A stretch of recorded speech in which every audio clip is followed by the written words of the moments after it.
નમસ્કાર મિત્રો, જેતપુર અપડેટમાં આપ સૌનું સ્વાગત છે।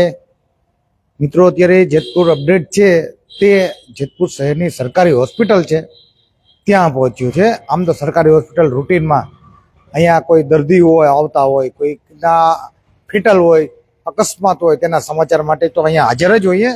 પરંતુ આજે એક જુદી વાત લઈને અહીંયા જેતપુર સરકારી હોસ્પિટલે જેતપુર અપડેટ છે તે પહોંચ્યું છે। વાત કરીએ જેની વાત કરવા માંગીએ છીએ તેની કે આપણી ભૂમિ છે કાઠિયાવાડની ભૂમિ, એટલે દાતાઓની ભૂમિ, દાનની ભૂમિ। અહીં દાતાઓ દાન કરતા હોય છે તો પોતાનું નામ પણ જણાવતા ન હોય કે દાન છે તે ગુપ્ત દાન રૂપે દાન કરતા હોય છે। તો આવી વાત કરવી છે। અત્યારે જેતપુરમાં આપણે સરકારી હોસ્પિટલ ખાતે પહોંચી, હું આપણે સરકારી હોસ્પિટલના દ્રશ્યો પણ બતાવું।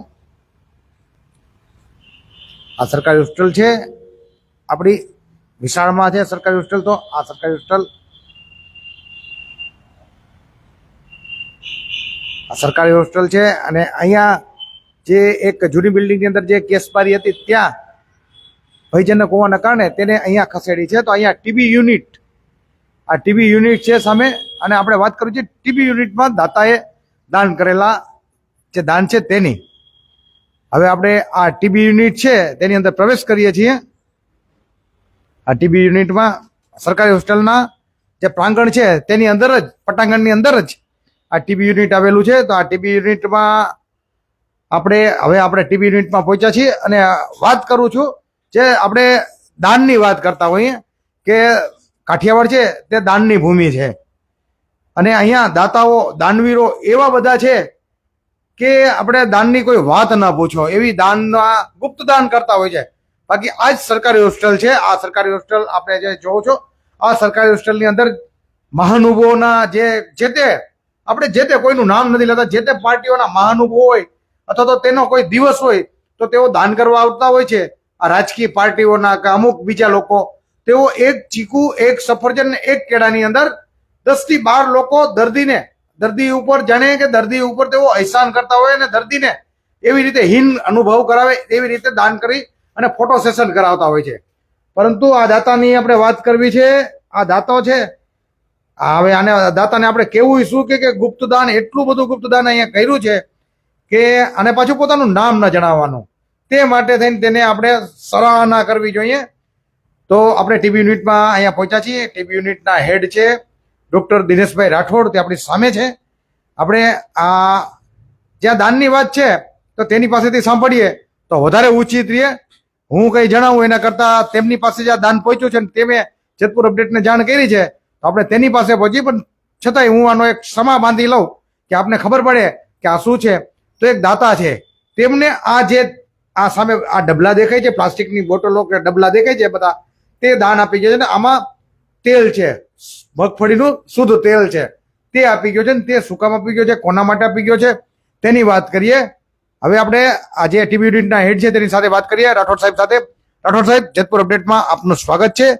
આપને જે આ દાન મળ્યું છે તે દાન હવે ગુપ્ત દાન છે એટલે કોના તરફથી તો મને પણ શું હકીકત છે બધી તેની આપણી પાસેથી વિગત જાણીએ આપણે।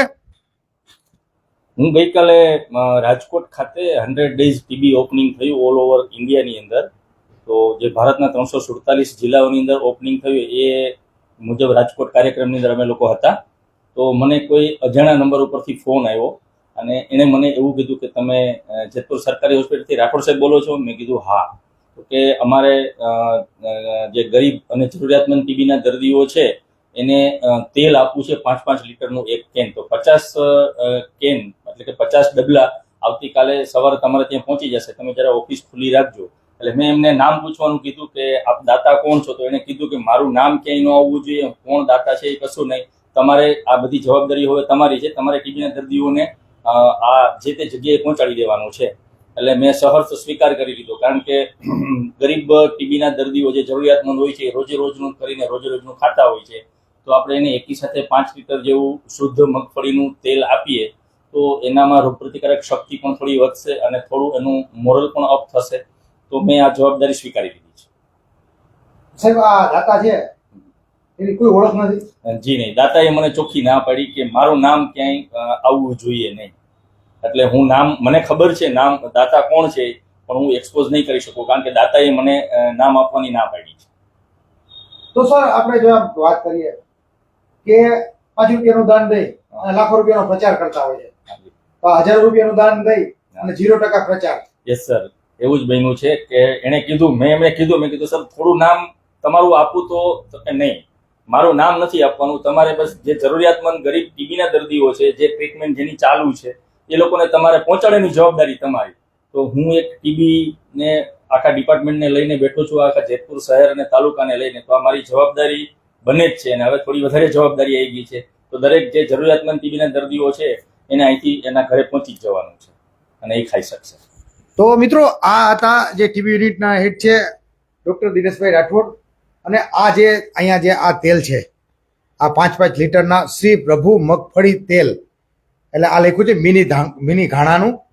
તો આ શુદ્ધ સિંગ તેલ છે અને તે એક દાતાએ તો દાન કરી દીધું, તેની જવાબદારી પૂરી થઈ ગઈ. હવે સંપૂર્ણ જવાબદારી આ ટીબી યુનિટના હેડ છે ડૉક્ટર દિનેશભાઈ રાઠોડ તેમની છે કે જરૂરિયાતમંદ ટીબીના દર્દીઓ તો ઘણા હોય, પરંતુ જેમાં સક્ષમ હોય, આર્થિક રીતે સક્ષમ હોય, તો આ જે જરૂરિયાતમંદ હોય તેને ઓળખે કોણ? તો આ હેડ છે તે દરેકની આર્થિક પરિસ્થિતિથી, એની શારીરિક પરિસ્થિતિ તો તેને વાકેફ છે, તેઓ અત્યારે ઉપચાર એટલે કે દવાઓ કરે જ છે, પણ તેની આર્થિક પરિસ્થિતિથી પણ વાકેફ હોય તો તેવા તમામ જરૂરિયાતમંદોને આ તેલ છે તે પહોંચાડવાની જવાબદારી એક ગુપ્ત દાનવીરે આમ હેડને આપેલી છે, રાઠોડ સાહેબને. હવે તેની સંપૂર્ણ જવાબદારી છે કે જે કોઈ જરૂરિયાતમંદ હોય તેને આ તેલ છે, આ મારી પાછળ જોઈ શકો છો, આ તેલની બોટલ્સ છે, બધી 50 જેટલી બોટલ છે, તે તેમને જરૂરિયાતમંદને મળી જાય અને જે આ દાનવીર છે તેનું દાન પણ યથા જગ્યાએ પહોંચી જાય, જેથી દાનવીરને પણ મનમાં શાંતિ થાય કે મારું દાન પહોંચી ગયું અને જે જરૂરિયાતમંદ છે તેને પણ થઈ જાય કે મને કોઈએ કંઈ આપ્યું. તો મિત્રો, હવે આવા 1 રૂપિયાનું દાન કરી અને 1000 રૂપિયાનો પ્રચાર કરવાવાળા તો અસંખ્ય જોયા, પરંતુ 1000 રૂપિયાનું દાન કરીને 0% પ્રચાર કરવાવાળા મારી પાછળ આ તેલના બોટલ રૂપ આપણી સામે છે. નામ નથી, નજરે જોયેલા નથી, પણ આપણે એવી એક ભગવાનને પ્રાર્થના કરીએ કે આ દાનવીર છે તેને જે કોઈ ભગવાને જેટલું આપ્યું હોય એનાથી અનેક ગણું આપે અને દાન કરવાની પણ અનેક ગણી શક્તિ આપે, તેવી આપણે ભગવાનને પ્રાર્થના કરી, જેથી જરૂરિયાતમંદો હોય તેને આવી રીતે દાનવીરો મળી જાય અને જરૂરિયાતમંદો છે તેની જરૂરિયાત પણ પૂરી થઈ જાય. હિતેશ રાઠોડ, જેતપુર અપડેટ, જેતપુર.